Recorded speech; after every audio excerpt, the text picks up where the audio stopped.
Hey investor friends, I'm Michelle Markey, and today I'm going to summarize what I learned from Danielle Town and Phil Town's Invested book chapter October, Compiling an Anti-Fragile Portfolio.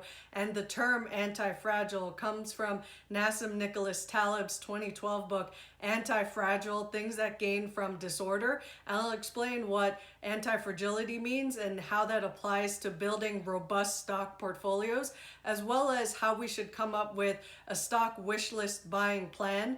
And also we should gradually buy into our stock positions, called tranching in, and I'll explain that too. And finally, how we should manage our emotions when we're buying stocks, and especially during volatile market events. And if you're also someone who likes being prepared, I'd love if you could please like and subscribe to my video and YouTube channel, because I'm trying to help us be prepared investors, and I greatly appreciate it. Thanks. Back when Danielle was first learning how to invest, she started feeling the pressure, like she should go out and invest in something. And then her father warned her that if you feel the pressure and the need to buy into stocks right now, then you might not get the best bargain. So he said to be like a hunter and patiently wait until a great company at a great price comes along, and to just sit there patiently waiting in cash until your right opportunity comes along, because otherwise you're not going to make the best decision if you're in a rush. Like if this has ever happened to you and you were in a grocery store and you were just hurrying, you might have just picked up whatever item was there and not necessarily carefully evaluated what might have been on sale and what might have been the best value for your dollar. So in a similar way, we should keep this in mind when we're trying to invest, and not necessarily put an arbitrary amount of pressure on us as if we have to invest right now and otherwise we're going to miss out. Because we should take our time learning as much as possible and studying companies before we buy their stocks. Phil Town drives home this point to his daughter Danielle by saying, patience and knowing what you're buying is what separates investors from speculators. The secret to good investing is to wait. And he uses an example of how Warren Buffett closed his Buffett partnerships in 1969 because he was feeling the pressure from his investors to continue buying stocks when Buffett felt like there weren't that many good opportunities and he preferred to wait. So instead of continuing to feel that pressure, he just gave back everyone's money. And this is important to keep in mind if we want to be good investors throughout our lives, is to know when it's the proper moment when we have a great opportunity to buy a stock on sale. If you've taken a science class like physics or chemistry, you may have learned about the concept of entropy, which comes from thermodynamics. And entropy basically means that things tend toward disorder or randomness, because that's the natural way in the universe. Things don't stay in an orderly fashion. They tend to just dissipate into a random order or chaos. And so what Nassim Nicholas Taleb explained anti-fragile to be is something that I would like to cite word for word, because it's very nuanced and I don't want to get it wrong. So it means that some things benefit from shocks. They thrive and grow when exposed to volatility, randomness, disorder, and stressors, and love adventure, risk, and uncertainty. Yet, in spite of the ubiquity of the phenomenon, there is no word for the exact opposite of fragile. Let's call it anti-fragile. Anti-fragility is beyond resilience or robustness. The resilient resists shocks and stays the same. The anti-fragile gets better. So if we apply this to companies, we can think of anti-fragile companies as those that are able to withstand the uncertainties that come from chaos or disorderly events that happen. Like if there are people having a lot of fear in the markets and they're selling stocks and we see the prices going down, but meanwhile the companies themselves are fundamentally stable, like they're still generating earnings and they're still carrying on in spite of maybe some fear going on in the market. And this fear could be stemming from all kinds of reasons, like maybe regulatory uncertainty, or maybe there were certain events happening that are outside of the control of a company. And maybe some companies are able to not only survive some of the shocks going on in an economy, but they're able to thrive no matter what. So as an example, during the unfolding of 2020's events, if you were invested in something like Amazon, Amazon proved to be an anti-fragile company because they kept chugging along and people kept getting deliveries of a lot of goods and they kept watching Amazon Prime at home. And so Amazon stock seemed to do just fine during a lot of the chaos that happened during 2020. But if you were invested in Delta Airlines, that wasn't such an anti-fragile company. And as we can see, it still hasn't recovered to its price from before 2020 unfolded. And so that kind of company may not have been able to survive or thrive during moments of uncertainty. The book talks about two main factors or attributes of what constitute an anti-fragile portfolio. And the first reasons are the main reasons in my opinion, and they involve how companies with durable competitive advantages or moats don't just barely survive market chaos, but they generally benefit from events. So what this means is companies that are going through inflationary experiences are able to raise their prices even as the costs of labor and materials are also rising, or in deflationary environments, they don't have to lower their prices and customers will keep coming back. And great businesses generally emerge from recessions or market turmoil much stronger and way more in control of their market niche. And they also are more valuable after they emerge from the chaos. So this is something that differentiates a wonderful business from just a mediocre one, and what distinguishes companies that are worth investing in from those that maybe we should just avoid if they're not able to make it through chaos with their earnings or their moats at least intact. The second factor the book argues is that index fund portfolios aren't anti-fragile because index fund investors don't wait for the prices of index funds to go down. They just generally keep buying no matter what. And this is in contrast to people who are like Warren Buffett and Charlie Munger style investors who patiently wait in cash, and we allow events to bring the stock prices down of our favorite companies, and then we buy these wonderful companies when they're at a price that makes sense to us. The book cleverly repurposes the term passive-aggressive as a strategy where we're passively waiting and we're just learning as much as we can about wonderful companies. And then when they're finally at a price at which we'd like to buy them, we're taking aggressive action and deploying the ready wash tub full of cash when it's figuratively raining gold and scooping up as much of the company as we can. And Phil Town says that this means we're loading up the truck with the wonderful company because it's finally on sale. And then we're also, just as a general guideline or pirate rules, as Phil says, maybe allocating 10% of our portfolio per company, but we don't have to follow these guidelines strictly. We can just generally allocate what feels right to us. And he says that Warren Buffett would buy his favorite first. So if our favorite company is on sale, then we buy that. And if it's not, then we go down our list of wish list companies and see if any of those might be on sale right now.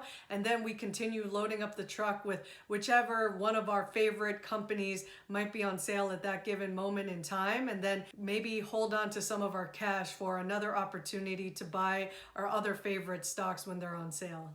So you should begin putting together your own wish list of wonderful company stocks and the buy prices you're willing to pay for these stocks, because as Charlie Munger says, no wonderful company is worth an infinite price. So you have to do a little bit of homework to figure out what is a valuation to pay for a company's stock. And you can get this by figuring out what is the minimum acceptable rate of return you're willing to live with. So let's say you'd like to have 15% annualized rate of return on your stock investments. So you have to work backwards from there and identify what stock price makes sense in order to achieve 15% returns every year, if not better. And so this means that you can't just buy a stock at any price. You have to do some work to figure out what is a discounted price that you can pay for a given stock. And so to share one of my wish list examples, some of my favorite companies include Berkshire Hathaway, Costco, Apple, Starbucks, Alibaba, and Visa, and I have to determine what prices I'm willing to pay for them. But I'd like to buy them at a discounted price, because if I just pay for the prices right now, a lot of them have really expensive price to earnings ratios. And not that that's the only factor that I go by, because I look at a range of fundamental factors to see what makes sense for a company, because a PE ratio doesn't tell the full story, and maybe a company could still be on sale even if its PE ratio might be above average, and that's okay. But given that I believe a lot of these companies that I like have somewhat higher PE ratios, that kind of makes me have to think a little bit harder and figure out what price makes sense for me to buy some of these wonderful companies at. And then let's say our favorite companies are finally on sale and the stock price is within range of our margin of safety valuation prices we came up with. And so what we do is we think about how much total money we want to allocate to buying a given stock. And then we don't put all of that to work all at once, but we divide it into 4 chunks or tranches. And so if we take the first 25% of our available cash, like let's say I want to put $10,000 into one stock. So I take $2,500 and that will be my first tranche into a stock whose price is going down. And I'm thinking it's a good buy price, so I want to buy it now. And so that's the first 25% of my available cash already invested in the stock. And then we should wait another 10% of it going down and then maybe put in our second tranche. And so now we are 50% invested in the stock or put $5,000 to work. And then Phil says to wait another 10% to put our third tranche in. So now we're at 75% into a stock position. And then we should wait with our final fourth tranche because he says that a stock could sometimes even go down another 30% from what we think is a reasonable buy price. And then maybe when we think it's about to start going up or is already on the way up, we then put in our fourth and final tranche into the position. And in practice, in my experience, I've tried doing this, but sometimes I even go into a fifth tranche. So I might have a little bit more cash lying around and the price is still really on sale. So then I put a fifth tranche to work. And that means that I have more shares than I maybe thought I would own, but it's still within the range that I think is appropriate to own, and I'm not going overboard and I'm being careful. And I've done similar to what Danielle has said, where she decided that if the stock price started going up, then she would just buy her full allocation and be done with it. And I've kind of impatiently done the same, where maybe I thought that the stock price wouldn't be at a better price, so I allocated way more than maybe I should have. And maybe sometimes it's a bit of a mistake, but this just goes to show that we can never time it perfectly. And by buying in a system of tranches, we're trying to protect ourselves in that we know that we'll never time it just right. So in order to kind of average our way down, or dollar cost average, if you will, on the way down, we can get an overall decent price because we don't know when a stock will bottom out. So if we don't want to miss out completely, we just gradually buy in until we've fully satisfied the allocation that we wanted to have. And another way that we can think about some of this is no matter what we do, there's this emotional rule of investing where as soon as we buy a stock, the price automatically goes down. So it just goes to show that we should just accept and not worry too much if the stock price keeps going down even after we fully tranched in. And then if we're done and not worry too much. And eventually the stock price will rise to meet its full intrinsic value if we've done our homework right and we've invested with a lot of conviction, and also the company performs the way that it should. And another thing we can do to sort of test our mettle is to buy what's called practice shares and to see if there are any holes in our investment case. So by buying some practice shares, we're putting some meaningful amount of money, but not too much that we'd be super upset if we lost that money. And then by having skin in the game, we then push ourselves to understand as much as we can about the company.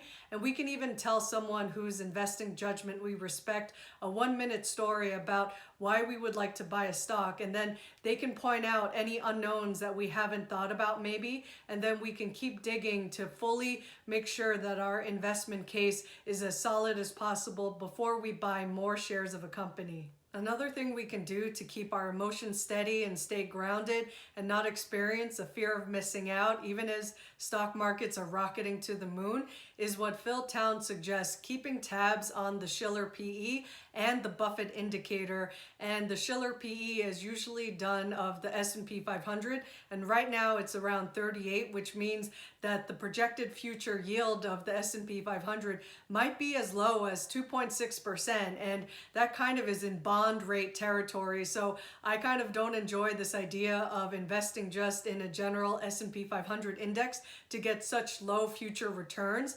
So I'd rather wait until there's good stock buying opportunities and get a much better yield.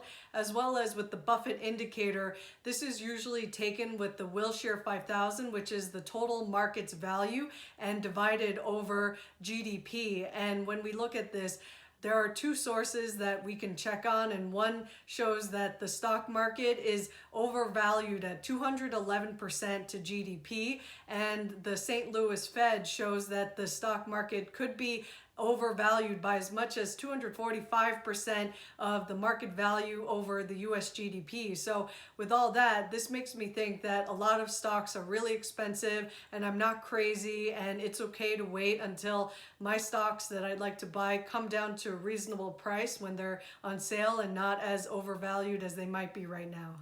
In my experience, I've found that the best way to deserve rewards in life is to earnestly put in the hard work. So if you've done that with building an anti-fragile portfolio and you have a ready wish list and you're able to maintain your convictions behind your stock picks, then I believe that you can't help but be successful in due time. And if you've enjoyed this video or learned something, please like and subscribe. And I wish you well on your journey to being the best investor you can be. Till next time.